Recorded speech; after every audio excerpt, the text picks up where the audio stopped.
코스피 시총의 약 27-29%가 삼성전자와 SK하이닉스 두 종목에 쏠려 있는 상황이야.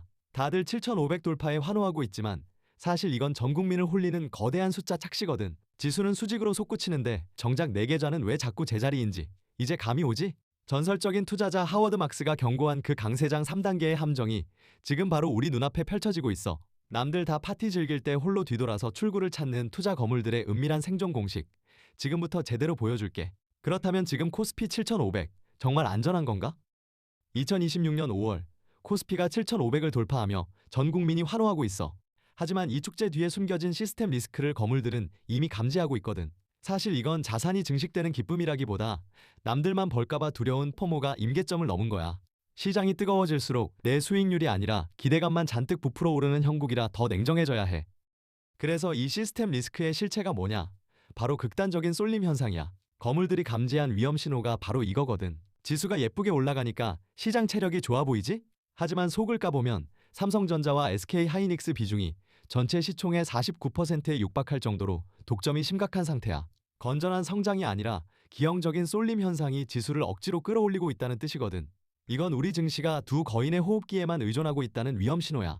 만약 이 두 종목 중 하나라도 기침을 하면 한국 증시 전체가 몸살을 앓을 수밖에 없는 아슬아슬한 구조인 거지.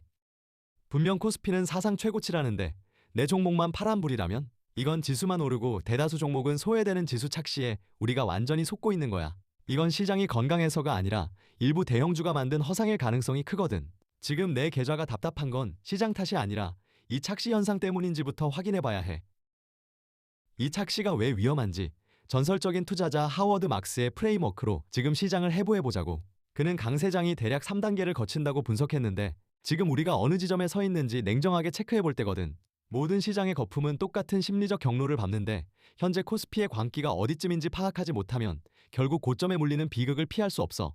지금부터 보여주는 3단계 프레임워크에 내 포지션을 대입해보자고.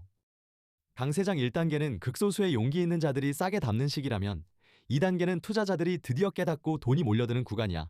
맛집 오픈 전에 미리 줄 서는 거랑 비슷해. 이때까지만 해도 수익을 노릴 기회는 충분하거든. 그런데 대중이 모두 확신을 갖고 줄 서는 시기가 찾아오면 상황은 180도 달라져.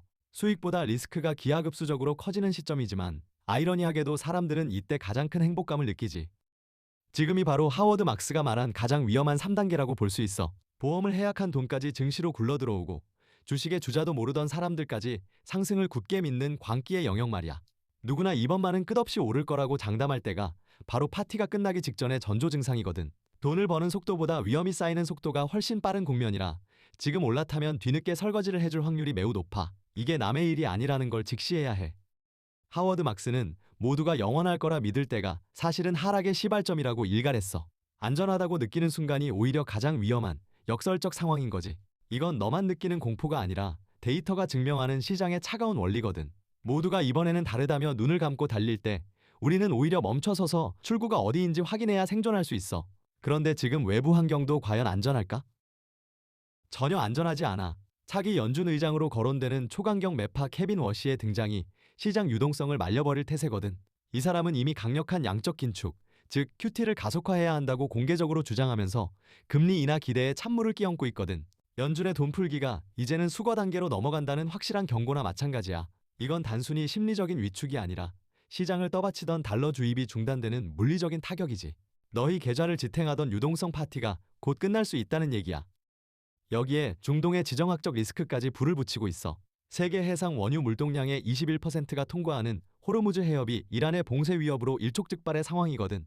에너지가 무기가 되는 순간 글로벌 공급망이 마비되는 건 시간 문제야. 이건 단순히 유가 상승으로 끝나는 문제가 아니라 전 세계 물류의 혈관이 막히는 것과 같아. 기름값이 오르는 걸 넘어 우리 기업들의 생산 단가가 폭등하며 수익성이 순식간에 녹아내릴 수 있다는 시그널이야. 유가가 날뛰면 결국 금리를 내리고 싶어도 내릴 수가 없게 돼. 물가가 다시 치솟으면 연준은 돈을 계속 풀 수가 없거든. 이건 전형적인 스태그플레이션 공포를 자극해서 시장의 희망 회로를 완전히 꺾어버릴 수 있어. 금리 인하라는 달콤한 꿈에 젖어있던 투자자들이 갑자기 찬물을 맞은 듯 깨어날 텐데 이때 발생하는 패닉셀은 그만큼 파괴적일 거야. 고물가와 저성장이 겹치는 최악의 시나리오가 현실화될 가능성을 너도 대비해야 해.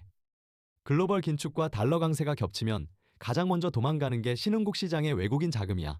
한국 증시는 이들에게 언제든 현금으로 바꿀 수 있는 ATM기에 불과하거든.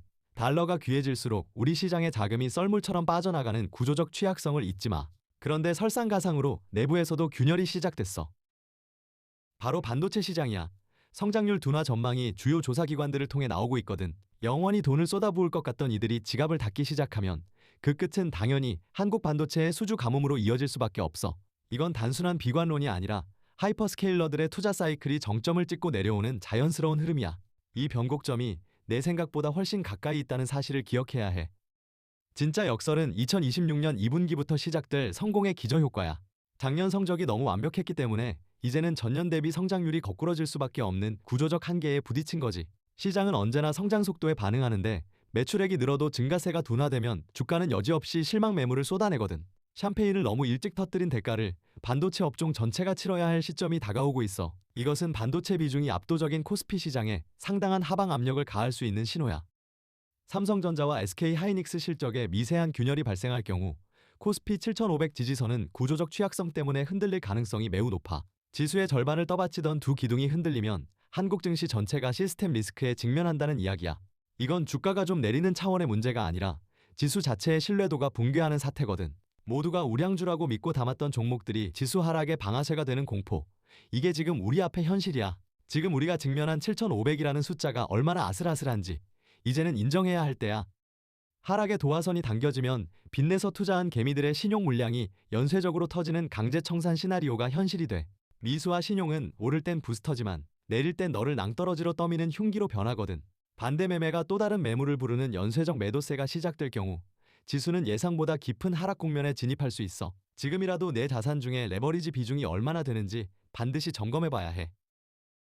그렇다면 지금 우리는 오마하의 현인 워렌 버핏이 왜 고점에서 현금을 쌓아두는지 그 이유를 곱씹어봐야 해. 그는 파티가 한창일 때 오히려 공격적인 매수를 멈추고 현금 비중을 극단적으로 높이며 다음 폭풍을 기다리거든. 이건 기회가 없어서가 아니라 더 큰 기회가 왔을 때 쓸 총알을 아끼는 전략이야. 남들이 앞다퉈 주식을 담을 때 홀로 현금을 챙기는 대가의 여유. 이게 바로 장기 생존의 핵심 비결인 거지. 너도 이제는 공격보다 방어에 집중할 타이밍이야. 탐욕의 끝자락에서 자산을 지키려면 결국 포트폴리오를 다변화하고 안전자산을 확보하는 수밖에 없어. 특정 종목에 몰빵하는 대신 일부는 현금화해서 다가올 매크로 충격의 완충지대를 만들어야 하거든.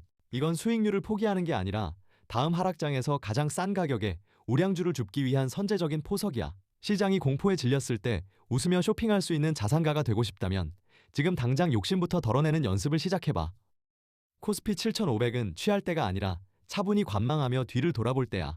무리하게 더 먹으려고 고점에서 덤비기보다 한 걸음 물러나 폭풍이 지나가길 기다리는 인내심이 더 큰 수익을 가져다 줄 거거든. 진짜 투자는 남들이 흥분할 때 멈출 줄 아는 용기에서 시작된다는 걸 잊지 마. 그럼 지금 당장 뭘 해야 할까? 답은 명확해. 시장 소음이 아니라 데이터에 기반해서 내 포트폴리오를 점검하고 레버리지 비중을 줄이고 안전자산 비중을 확보하는 거야. 이제부터 호르무즈 유가랑 연준의 긴축 버튼이 언제 눌리는지만 날카롭게 지켜보자고.